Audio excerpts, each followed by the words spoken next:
Ballot యుద్ధంలో చంద్రగిరి కోటను గెలవడమే లక్ష్యం.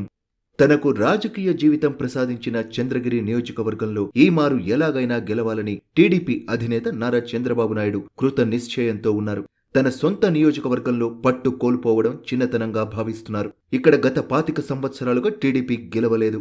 వరుసగా 5 మార్లు ఓడిపోయింది. టీడీపీ ఏర్పడిన నాటి నుండి 9 మార్లు ఎన్నికలు జరగగా 3 మార్లు తెదేపా, 4 మార్లు కాంగ్రెస్, 2 మార్లు వైసీపీ అభ్యర్థులు గెలుపొందారు. 3 మార్లు మాత్రమే తెదేపా గెలవడంతో సొంత నియోజకవర్గంలో ఈ మారు గెలిచి తీరాలని చంద్రబాబు పావులు కదుపుతున్నారు.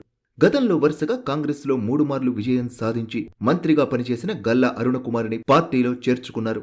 ఈ మారు వైసీపీ తరపున చెవిరెడ్డి భాస్కర్ రెడ్డి కుమారుడు మోహిత్ రెడ్డి పోటీ చేయనున్నారు. కావున ధీటైన అభ్యర్థిని బరిలోకి దించడానికి ప్రయత్నాలు చేస్తున్నారు. గత ఎన్నికల్లో ఓడిపోయిన జిల్లా పార్టీ అధ్యక్షుడు పులివర్తి నాని మరోమారు పోటీ చేయడానికి ముమ్మరంగా ప్రచారం చేస్తున్నారు. తిరుపతి ఎమ్మెల్యేగా పనిచేసిన మబ్బు రామిరెడ్డి కుమారుడు, పార్టీ రాష్ట్ర కార్యనిర్వాహక కార్యదర్శి మబ్బు దేవనారాయణ రెడ్డి, తిరుపతి రూరల్ మండలానికి చెందిన మాజీ ఎమ్మెల్యే వెంకట్రామనాయుడు మనమడు కొల్లూరు ఇందుశేఖర్ టికెట్ రేసులో ఉన్నారు. 1978లో చంద్రబాబు ఇక్కడి నుంచి కాంగ్రెస్ అభ్యర్థిగా పోటీ చేసి స్వల్ప మెజార్టీతో విజయం సాధించారు. 2 ఏళ్లు తిరగకుండానే మంత్రి అయ్యారు. తరువాత ఎన్టీఆర్ అల్లుడు అయ్యారు. అయితే 1983లో ఆయన కాంగ్రెస్ అభ్యర్థిగా పోటీ చేసిన టీడీపీ అభ్యర్థి మేడసాని వెంకట్రామనాయుడు చేతిలో ఓటమి చవిచూశారు. తరువాత టీడీపీలో చేరిన 1985 ఎన్నికల్లో పోటీ చేయలేదు. ఆ ఎన్నికల్లో ఎన్ఆర్ జయదేవనాయుడు టీడీపీ అభ్యర్థిగా పోటీ చేసి చంద్రగిరి ఎమ్మెల్యే అయ్యారు. చంద్రబాబు 1989 నుంచి కుప్పంలో వరుసగా విజయం సాధిస్తున్నారు. అయితే చంద్రగిరిలో కాంగ్రెస్ అభ్యర్థి గల్లా అరుణకుమారి విజయం సాధించారు. 1994లో టీడీపీ అభ్యర్థిగా పోటీ చేసిన నారా రామమూర్తి నాయుడు గల్లా అరుణకుమారి విజయం సాధించారు. 1999, 2004, 2009 ఎన్నికల్లో గల్లా అరుణకుమారి కాంగ్రెస్ అభ్యర్థిగా పోటీ చేసి హ్యాట్రిక్ సాధించారు. 2009కి ముందు నియోజకవర్గంలో చంద్రగిరి, పాకాల, ఐరాల, పులిచెర్ల ఉండేవి. దీనితో ఇక్కడ కమ్మ సామాజిక వర్గం ఓట్లు అధికంగా ఉండేవి. అయితే పునర్నిర్మాణం సమయంలో ఐరాల, పులిచెర్ల మండలాల్ని తొలగించి తిరుపతి రూరల్, చిన్న గొట్టిగల్లు, ఏర్రావారిపాలెం, రామచంద్రాపురం మండలాలను కలిపారు. దీనితో కమ్మ సామాజిక వర్గం ఓట్ల కంటే రెడ్డి సామాజిక వర్గం ఓట్లు రెట్టింపయ్యాయి. ఇది గమనించిన చంద్రబాబు 2009లో ఆర్కే రోజారెడ్డిని టీడీపీ అభ్యర్థిగా బరిలో దింపారు. అయితే ప్రజారాజ్యం పార్టీ కూడా రెడ్డి సామాజిక వర్గానికి చెందిన సైకం సాయి రమణిని పోటీలోకి దింపింది.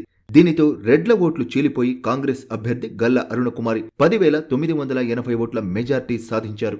ఆ ఎన్నికల్లో గల్లా అరుణకుమారికి 71,942 ఓట్లు, రోజాకు 60,972 ఓట్లు, సాయి రమణికి 29,833 ఓట్లు వచ్చాయి. 2014 ఎన్నికల్లో వైసీపీ అభ్యర్థి డాక్టర్ చెవిరెడ్డి భాస్కర్ రెడ్డి టీడీపీ అభ్యర్థి గల్లా అరుణకుమార్ మీద 4,518 ఓట్ల ఆధిక్యత సాధించారు. అయితే 2019లో ఆమెను కాదని పులివర్తి నానిని టీడీపీ అభ్యర్థిగా పోటీ పెట్టారు. ఆయన వైసీపీ అభ్యర్థి చెవిరెడ్డి భాస్కర్ రెడ్డి చేతిలో 41,755 ఓట్ల భారీ తేడాతో ఓడిపోయారు. అయినా ఆయనకే నియోజకవర్గ ఇన్ఛార్జ్ బాధ్యతలు ఇచ్చారు. ఆయన తిరిగి పోటీ చేయాలన్న లక్ష్యంతో పనిచేస్తున్నారు. ఇంటింటికి తెలుగుదేశం కార్యక్రమంతో ముమ్మరంగా ప్రచారం చేస్తున్నారు. అయితే అక్కడ రెడ్డి అభ్యర్థి అయితేనే గెలుపు సాధించడం వీలవుతుందని సర్వే నివేదికలు వెల్లడించినట్లు సమాచారం. ఈ నేపథ్యంలో రాష్ట్ర కార్యనిర్వాహక కార్యదర్శి మబ్బు దేవనారాయణ రెడ్డి పేరు తెరపైకి వచ్చింది. ఆయన తండ్రి మబ్బు రామిరెడ్డి తిరుపతి ఎమ్మెల్యేగా 2 మార్లు, మున్సిపల్ చైర్మన్ గా 1 మారు పనిచేశారు. అత్యధికంగా ఓట్లు ఉన్న తిరుపతి రూరల్ మండలంలో ఆయనకు బంధువర్గం మంచి పట్టు ఉంది. రానున్న అసెంబ్లీ ఎన్నికల్లో చంద్రగిరి నియోజకవర్గం నుంచి యువనేత కొల్లూరు ఇందుశేఖర్ తెలుగుదేశం పార్టీ టికెట్ రేసులో ఉన్నారు.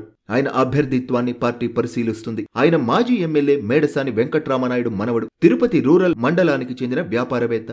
ఆయనకు పార్టీ నాయకులతో, చంద్రబాబు కుటుంబ సభ్యులతో సన్నిహిత సంబంధాలు ఉన్నాయి. ఆర్థిక పరిపుష్టి కలిగిన యువనేత. తెలుగుదేశం పార్టీ ఆవిర్భావ సమయంలో 1983 ఎన్నికలలో మేడసాని వెంకట్రామనాయుడు తెలుగుదేశం పార్టీ అభ్యర్థిగా చంద్రగిరి నియోజకవర్గం నుండి గెలుపొందారు. ఆయన మనువడు ఇందుశేఖర్ ప్రస్తుతం తెలుగుదేశం పార్టీ టికెట్ ను ఆశిస్తున్నారు. ఇందుశేఖర్ కు పార్టీ అధినేత చంద్రబాబు నాయుడు, పార్టీ ప్రధాన కార్యదర్శి నారా లోకేష్, ఇతర తెలుగుదేశం పార్టీ నాయకులతో సన్నిహిత సంబంధాలు ఉన్నాయి. కాగా గతంలో ఇక్కడ పోటీ చేయాలని భావించిన రాష్ట్ర అధికార ప్రతినిధి డాక్టర్ ఎన్.బి. సుధాకర్ రెడ్డి నగరిలో రోజాపై పోటీ చేయడానికి ఆసక్తి చూపుతున్నారు. ఇక్కడ టీడీపీ టికెట్ ఆశిస్తున్న పారిశ్రామికవేత్త డాలర్ దివాకర్ రెడ్డి ఇప్పటి వరకు పార్టీలో చేరనేలేదు. దీంతో ప్రస్తుతం పులివర్తి నాని, మబ్బు దేవనారాయణ రెడ్డి, ఇందుశేఖర్ మధ్య టికెట్ కోసం పోటీ నెలకొన్నట్లు తెలుస్తుంది. అయితే చంద్రగిరి నుండి చంద్రబాబు కుటుంబ సభ్యులు ఎవరైనా పోటీ చేయాలని సన్నిహితులు ఆయనకు సూచించినట్లు సమాచారం.